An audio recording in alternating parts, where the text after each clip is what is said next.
Hi, everybody. I'm Brian Fisher, the manager of the Media Relations Division for the Prince George's County Police.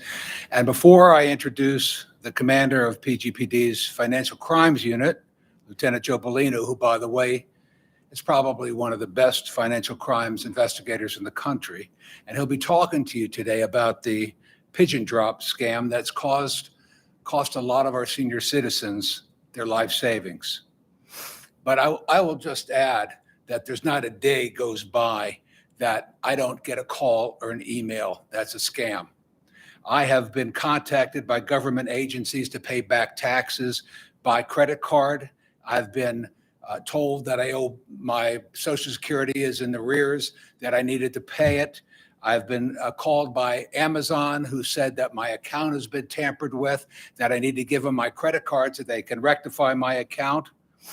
I have been called by a bank saying that my account was tampered with and they needed my financial information to rectify that account. And the best one was I was called by Publishers Clearinghouse that I won their sweepstakes and that I had to pay $2,500 in advance as a down payment on the taxes that were due. So these scams are actually a major problem for everybody. And I want to bring up Lieutenant Joseph Bellino from the Prince George's County Police Department to talk about the latest scam that preys on our senior citizens.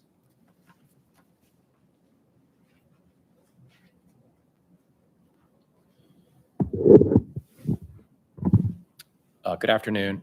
My name is Joseph Bellino. My last name is spelled Bellino. I'm the lieutenant who is the commander of the financial crimes section of the Prince George's County Police. I want to notify you that on June 24th of this year, we arrested 59-year-old Keith Twiggs of Temple Hills for involvement in 2 pigeon drop scams which targeted elderly residents. A pigeon drop scam is a confidence scam in which the victim is approached and with the opportunity of receiving a large windfall of money. And they are convinced to go to their bank, exchange or withdraw funds from their bank and exchange it for funds that in fact are non-existent. And so we saw 2 separate incidents occur, one in May and one in June of 2023. We conducted a months-long investigation and we've identified Keith Twiggs. He was arrested on June 24th, and during his arrest, we found him in possession of a female's purse, which contained $21,000 in counterfeit United States currency, and a note that we know to be indicative of those that are found inside of pigeon drop scams. When we executed a search warrant on that same day at his residence, we found over $50,000 in counterfeit U.S. currency. We found $13,000 in real, authentic U.S. currency, and 4 notes, which are consistent with windfall sums of money or inheritance sums of money that are being distributed out to others. All of the items that we recovered in Mr. Keith Twiggs' possession and at his residence are all indicative of his involvement in these large-scale pigeon drop schemes. We found that since 2003, this year, we've had 8 incidents. The victims have lost anywhere between $8,000 up to $60,000. They have targeted exclusively African-American women, 65 years and older. Most of them are driving newer vehicles, high-end cars. Some of them have insignias associated with college sororities, which we believe the suspects are targeting them as a means of having knowledge they're college educated and that they have wealth. So we want to, number one, educate the community, give you all information about Mr. Twiggs. We know that there are others who are co-conspirators who've worked with him, both men and women. And we believe that there are more than one group currently operating in our county. We also know that these type of schemes, unfortunately, many times are either late reported to the police or not reported at all. Many times the elderly victims are so ashamed once they come to the realization that they've lost much of their life savings or a large amount of their financial stability that they delay in reporting to family members or reporting to law enforcement. So sometimes we get them late reported and are chasing video surveillance footage and other investigative information that we need. Or sometimes they don't report to their own family members. But needless to say, we believe that it's likely there are additional victims out there. And if there are, we need your information. We'd like to speak with you. Do you all have any questions? Walk us through how much money has been lost for the people that you know so far who have come forward. What are we talking about? Obviously, life savings, you said. Yeah, I mean, so in 2003, like I said, we've had 8 incidents. For those, it's been between $8,000 and $60,000. Now, I know going back 3 years, we can document 20 of these pigeon drop incidents that have occurred since 2020. But generally, it's in that range, $8,000 to $10,000 on the low end, and then generally up as high as $60,000. You mentioned that 8 incidents have happened so far this year. Is this very common, or is this the most amount that you've seen through the year? This, over the last 3 years, this is the most amount we've seen, the quickest start we've seen as it relates to pigeon drops. And we believe that most of these suspects are older. The victims and suspects are older. And we believe that because there's multiple crews operating, they're learning that this is an effective way to get a large amount of money. And if the victims don't report it and have such shame over what has occurred, many times also they're older. And, as we get older, our memory is not as good as it once was. And we believe that they're specifically targeting them because of the potential that they're not going to remember some of the vivid details that we need to conduct our investigation. And so, so this is a very fast start for us. But like I said, fortunately, we've made one very substantial arrest, and we hope to make more. What advice can you give to senior citizens in the community just to stay on guard and alert to avoid being a victim? Yeah. So first of all, these scams are effective because what happens is you're approached by somebody. Many times their appearance is that of very unassuming. Sometimes they're wearing dress clothes. They appear, they're older, and so they're not intimidating. And so when they approach you, generally the victims kind of think that there's someone in their age range. And then they get approached with the potential for large windfall amount of money, life altering. And what happens is to our seniors and to anybody is that there's emotions that occur where they start thinking about the potential. What does this mean? Many times the scams involve potentially donating funds to an area church or the opportunity for you to enhance the life of a family member. And so those emotions and that interaction in that moment is kind of what they use as bait to begin to get people who would otherwise not engage in any type of activity like this to go to your financial institution and withdraw large amounts of funds. So the first thing is, don't believe that you're going to receive a large sum of money out in the street, that it's a very uncommon place, and that there are real life con artists that are out here targeting specifically the elderly. Don't discuss your personal finances with others. A lot of times what happens in the scam is that you have one person who finds it, this large satchel of money. And then you have a second person who appears to be a bystander, who's in the same age range as you. And it all appears as if all three of you have kind of met in this moment of chance. And many times the seniors feel like they're blessed, that this is their opportunity to receive a windfall that's never happened, But the second person, it's actually 2 co-conspirators. They disguise themselves as being unrelated people who randomly meet in a parking lot. But in fact, they're con artists who know each other. And what happens is that the lead suspect who finds it then gets a second person to, hey, how much money do you have? That person will then say, well, I have $75,000 in my bank account.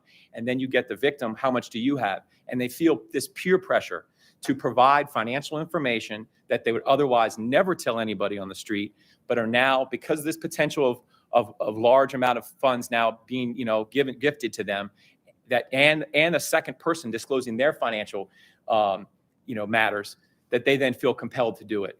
And so you have to just be wary. Obviously, don't disclose that information. Don't believe that you're going to get something for nothing. And I think the last thing is that, the police department's policy, and much of the notes speak to this. Sometimes the notes will say, don't tell the police law enforcement has been paid off.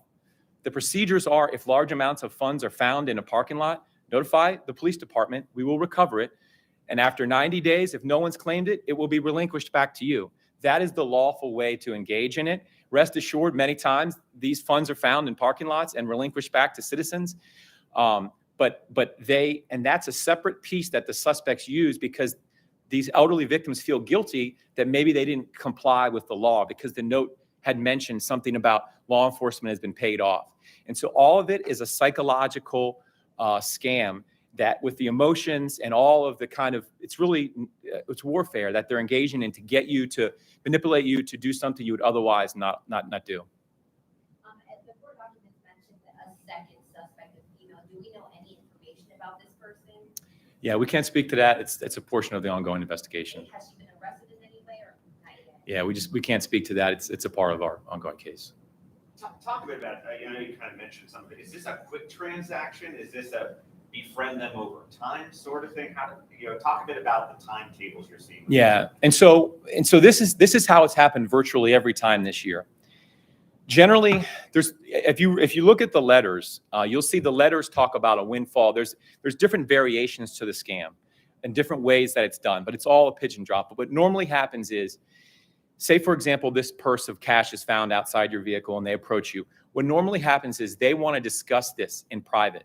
And that private place is inside your vehicle. They say, hey, can we talk about it? And they're near your car. And then they ask you, hey, can we sit in your car and talk about it? And then at that point, you now have the suspect and the other co-conspirator who is posing as an innocent bystander now inside your vehicle. And so now they have you away. You're in a secluded location. They then talk to you. They calmly communicate with you. You feel more comfortable. They're inside your car.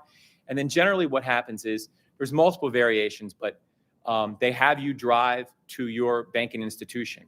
Now, sometimes they'll drive the bystander co-conspirator to their institution, which is nearby, and then they will then produce funds. Many times those funds are counterfeit, and they will provide their funds. So now it looks like everybody's working in collaboration, and then they take the victim to their institution. We also find that a lot of times they're choosing shopping center parking lots or stores that are near banks. And many times the distance to the banking institution the victim needs to go to is usually a short distance away. Usually the shopping center that you're going to go to is near the bank that you would frequent.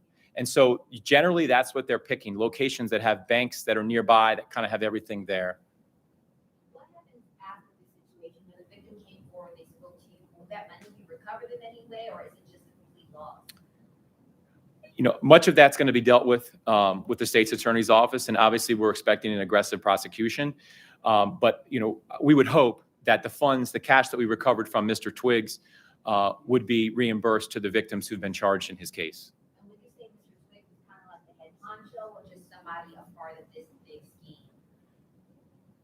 Our investigation is still ongoing, but the evidence that we recovered from his vehicle and his home is clearly indicative of him having a lead role in this organization.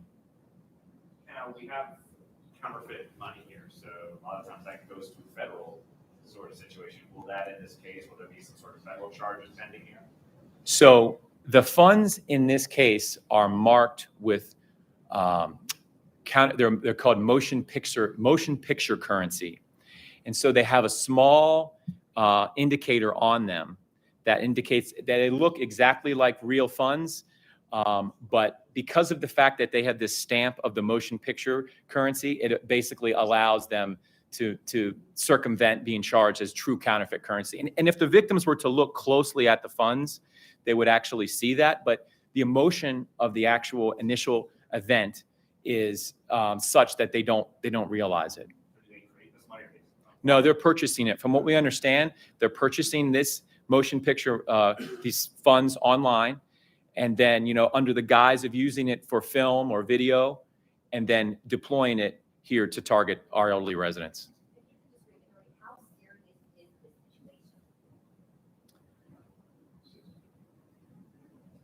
When we have elderly women being targeted in our community, it's extremely serious. And for our unit, the financial crime section, this is a major focus of our activities, is especially people who are preying on some of our community's most vulnerable. You had tips for people to not get themselves involved, but then you have, we're talking about, older people, and they may have relatives, kids, whatever, who are looking for signs that maybe, something's going awry, maybe one of these transactions are going on. Any advice for those who have older parents who may be concerned about this? Yeah, and so we have seen in some of these cases that they will sit in a parking lot and they will target one person, and then if that person dismisses them, they'll target the next person.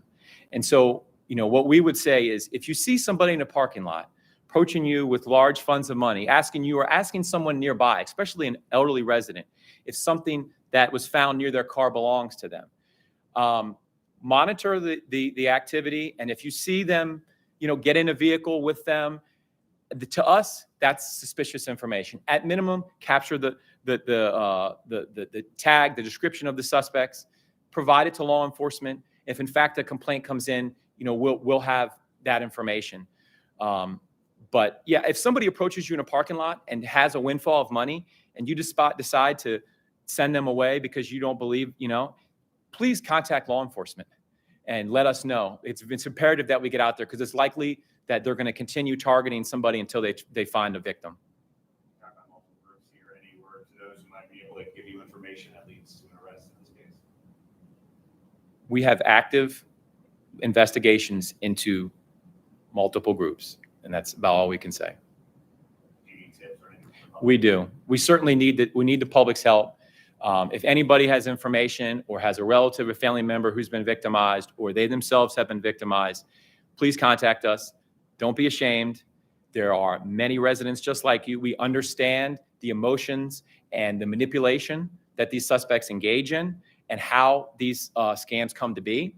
And we want to work with you to ensure those who are engaging it and committing these offenses are appropriately charged. Do you have any idea how many more victims could be out there right now? But generally, normally what happens is, in most of our cases, it's a week or 2 weeks before the victims actually disclose to their family. Many times they're deeply depressed, they're upset, they're mad at themselves for being defrauded in this manner. And then it takes time for them to actually disclose to their loved ones about what happened, about, the reality is set in about the financial loss, the stability that they've lost as a byproduct of losing their money. And so that depression, that it's true that they are experiencing, takes some time to kind of be able to finally communicate with others. And so, but for that reason, we know, one victim I spoke with, I said to her, "Thank you so much for reporting it today. It's important for them to report it the day of the incident." And I said to her, many other women just like you take months. So you gave us an opportunity to pursue investigative leads we wouldn't have had otherwise. And she said to me, I said, "But mostly they don't talk to us till they talk to their family." And she said, "Oh, I'm never going to tell my family. I can't tell them." And so there's a multitude of ways that the victims are dealing with it. Some will tell us and not their loved ones, and others will take weeks to tell their loved ones before it gets to us. But we believe that there's many more out there who have not disclosed yet. Are banks notified about this sort of thing? Because we're talking about a lot of cash being withdrawn here. Shouldn't that put off some red flags at banks? There's legislation here in Maryland that requires banking institutions to ask certain questions and delay the release of large amounts of U.S. currency when a older citizen enters and asks to make large cash withdrawals.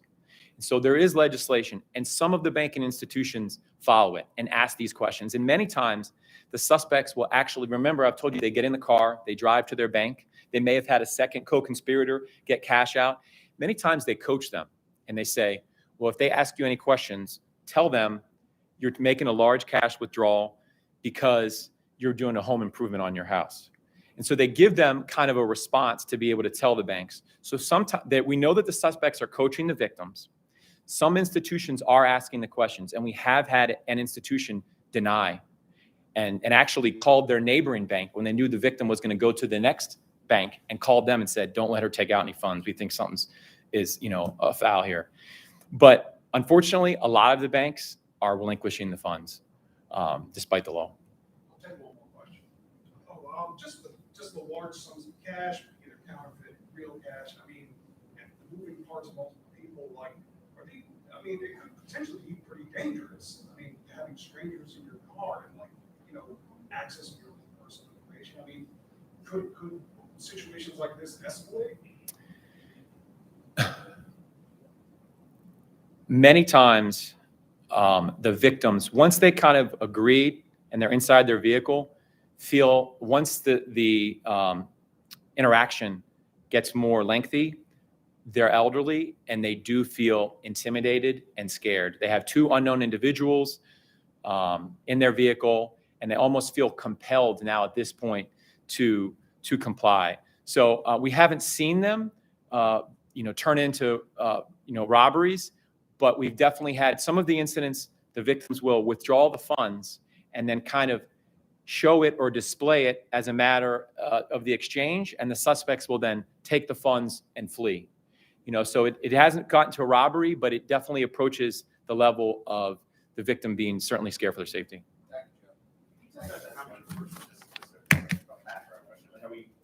You said more than one, but can you give us anything more than that? I can't say any more than that.